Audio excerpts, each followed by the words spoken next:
راکشی من میدونم تو این چی. راکشی محض رضای خدا نرو لطفا.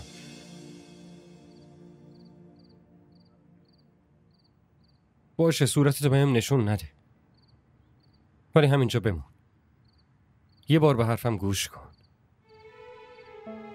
با خانواده بشرا فقط حرف خواستگاری زده شده، هنوز اتفاق نیفتاده. اونم تصمیم بزرگترها بوده. من نه خوشحالم نه رضایت دارم.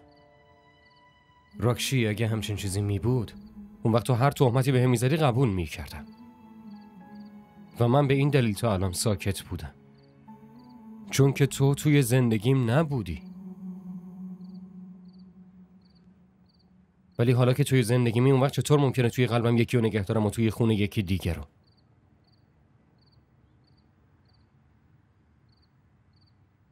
باور کن راکشی، من خیلی میخوامت از ته دلم، با همه وجودم و خالصانه. هیچ وقت فریبت نمیدم، هیچ وقت نمیذارم غمگین بشی. فقط یه بار راکشی، یه بار بهم اعتماد کن. راکشی قصدم این بود که این حرفا رو در رو بزنم، چشم تو چشم، تا حالت چهره‌تو بتونم ببینم، تو برق چشات بتونم جوابمو بگیرم.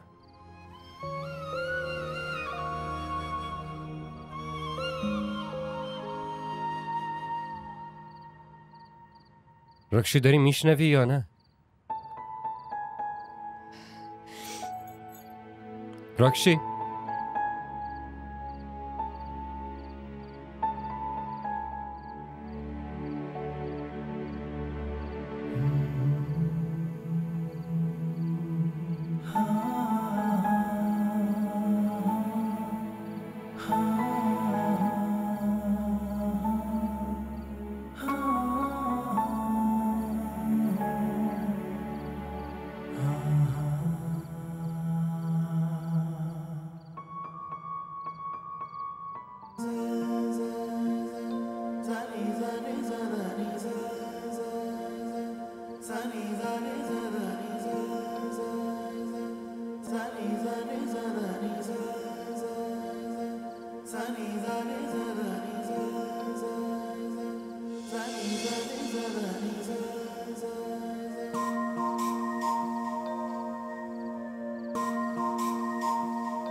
तू वही मैं वही है मगर बेबसी जिंदगी को गवारा अब कैसे करे दिल के दरवाजे पे फिर से तेरी दस्तक मांगूं तुझसे ही फिर अपनी पहली सी मोहब्बत मांगूं वो चाहत जो हम में थी फिर से वही चाहत मांगूं तुझसे ही फिर अपनी पहली सी मोहब्बत मांगूं.